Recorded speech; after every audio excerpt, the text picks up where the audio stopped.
Well, the success of a year, or more accurately this time, the success of a decade, like the success of any relationship, journey, business, practice, organization, or any other endeavor for that matter, is best identified by the question, for what purpose? This is a place where those who suspect they're innately wise, brilliant, and powerful come to learn how to transform their lives, one cognition, one realization, and one blinding flash of the obvious at a time. We are the innovators, the record breakers, the world makers, and creators of all kinds. We supersede the suppressive worldview of mass ignorance and awaken the strength within. We are waking up to our innate secrets.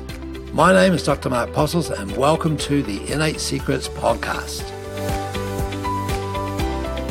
When you're on a journey, it's made meaningful, impactful, and successful to the degree that it sits with and honors your purpose.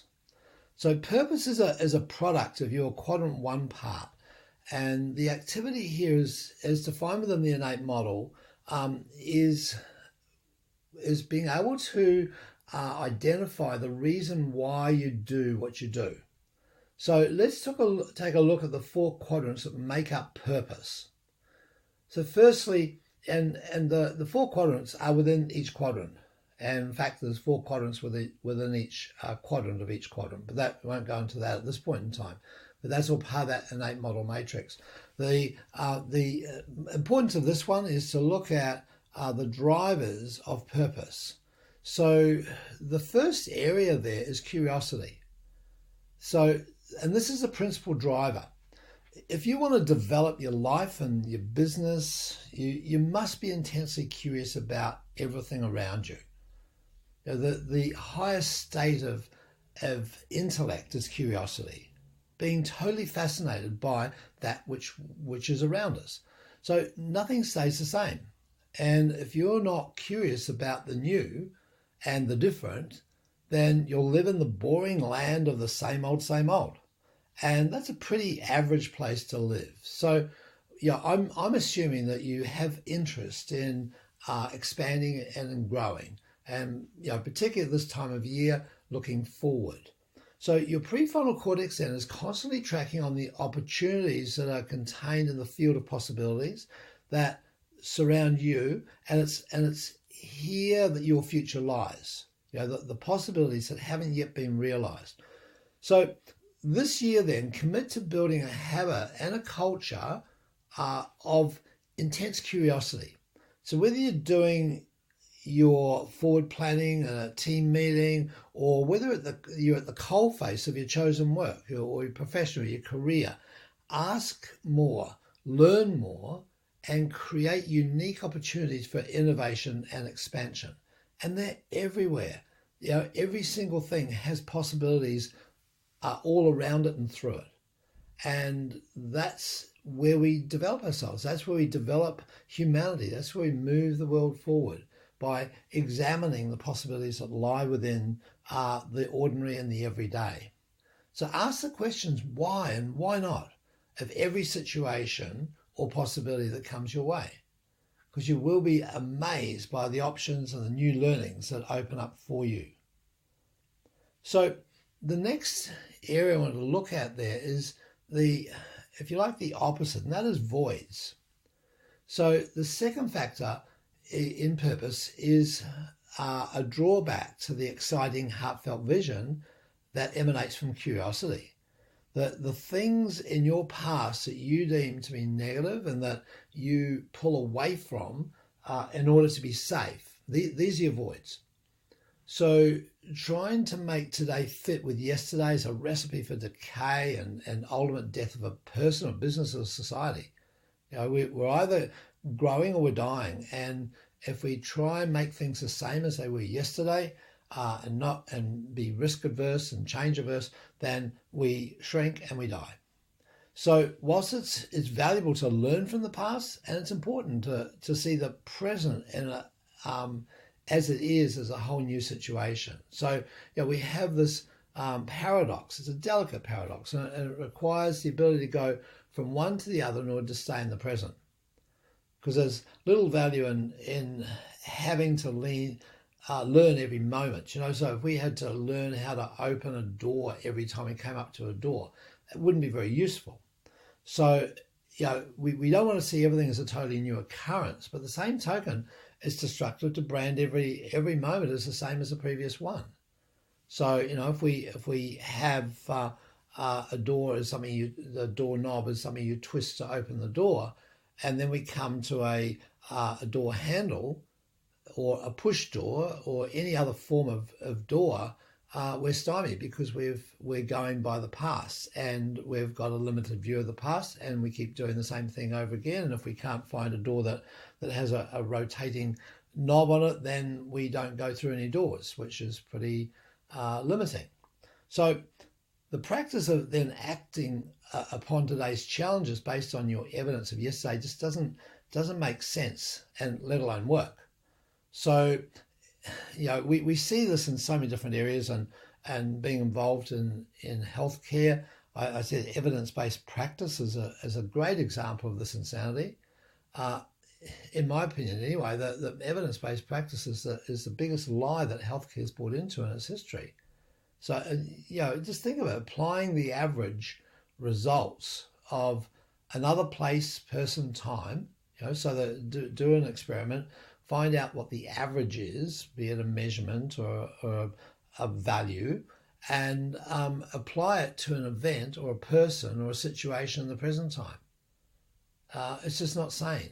To take the average blood pressure of a group of people and then apply it to the individual right now and say, well, your blood pressure has to be average, has to be the normal, has to be what the average of all those people who did the original testing is. And it's just like, well, wait a minute, this doesn't take into account a respect for the innate ability of the body to regulate and self-regulate as is needed. So, this is just one example of looking at the past and getting so fixated on the past that we run everything in the present and the future by what was in the past.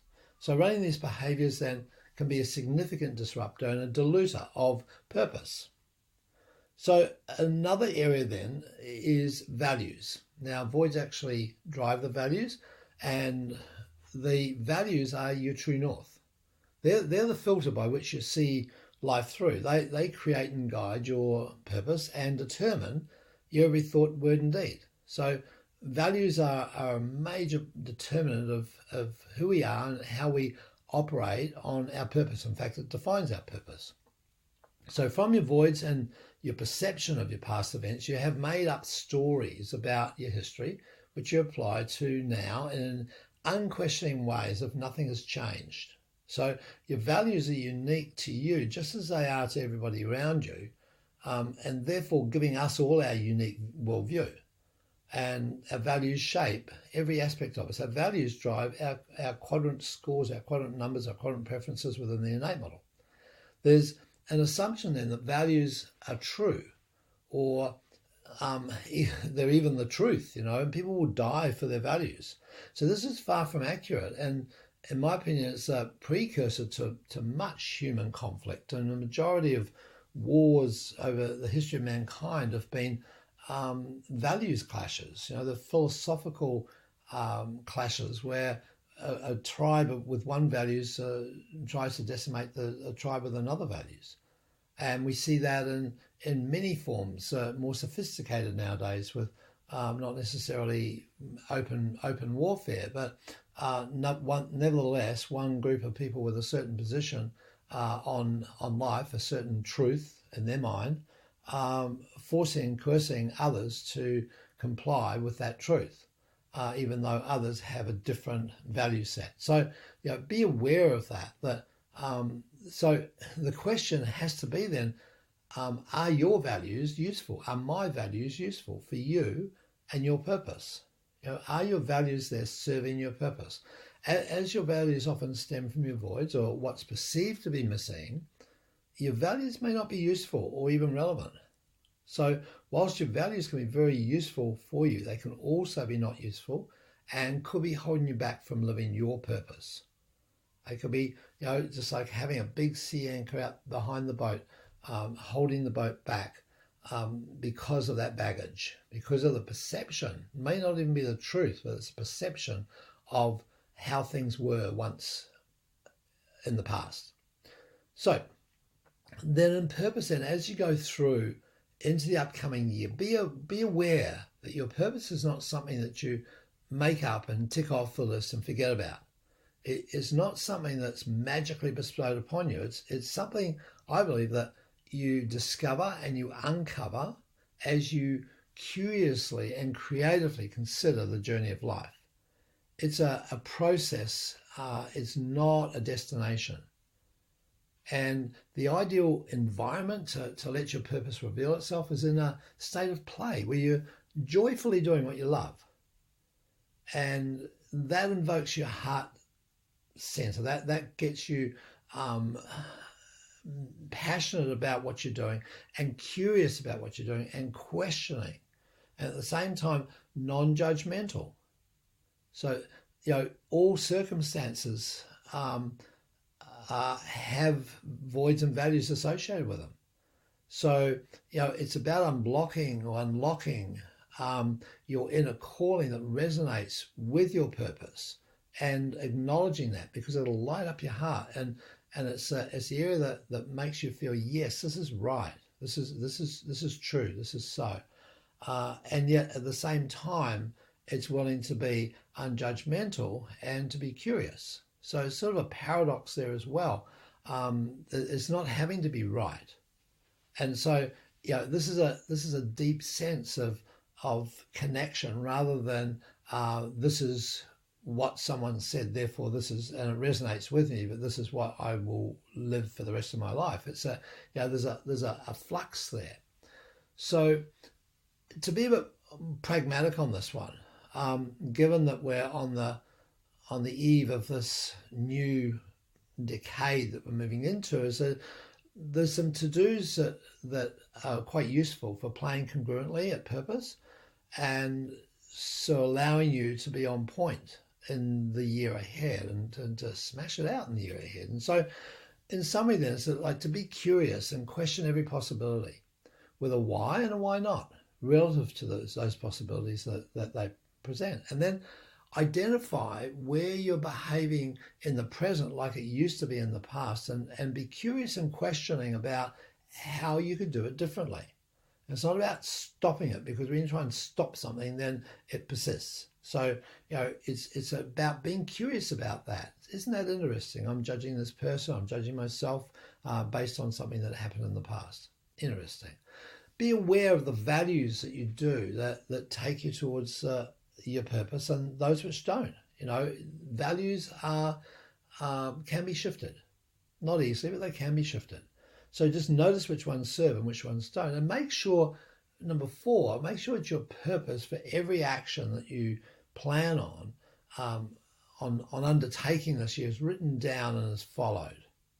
Now, this is a big one, because if we want to look at just the year ahead, that's fine, that's one thing. If you want to look at the month ahead, that's okay too. And in fact, most people would probably spend more time planning for a picnic they're going to have in a couple of weeks' time, or maybe next month, than they do for the rest of their lifetime, let alone the rest of the year, let alone the decade. So this is an opportunity then to power it up with purpose into this next decade. To assist you in this one, we're doing some workshops, seminars in both online and in Australia in the next 2 months that are very relevant to this particular topic. If you want to let go, or you're ready to let go of your beliefs and your judgments and those things from the past have been holding you back, then the missing link is a workshop which we'll be doing on both coasts of Australia, East and West. West Coast is in January, East is in February. Go onto the innatemodel.com site and check it out. It's designed to free you from toxic thoughts and limiting beliefs and just reboot your brain. The other thing is next week we'll be doing a 5-day challenge, and from the 8th to the 14th, and it's a great opportunity for you to design your decade.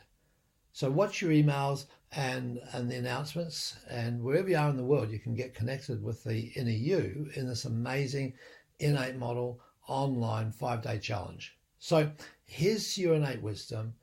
Thank you so much for this past year, and we are looking forward to an amazingly prosperous, scintillating year coming up, and that each one of us gets to live in our brilliance, gets to live in our innate wisdom, so that we can be all that we can be, that we can bring our gift to the world, that you can bring your gift to the world in your own unique way. So I'm Mark Postles. Thank you so much for being a listener on this podcast. If you like it, make sure that you do like it wherever you're picking it up from, and refer others to it. This coming year is going to be much more active, even though I've been here every week. It's going to be much more active in the new year. So check this space out, and love life.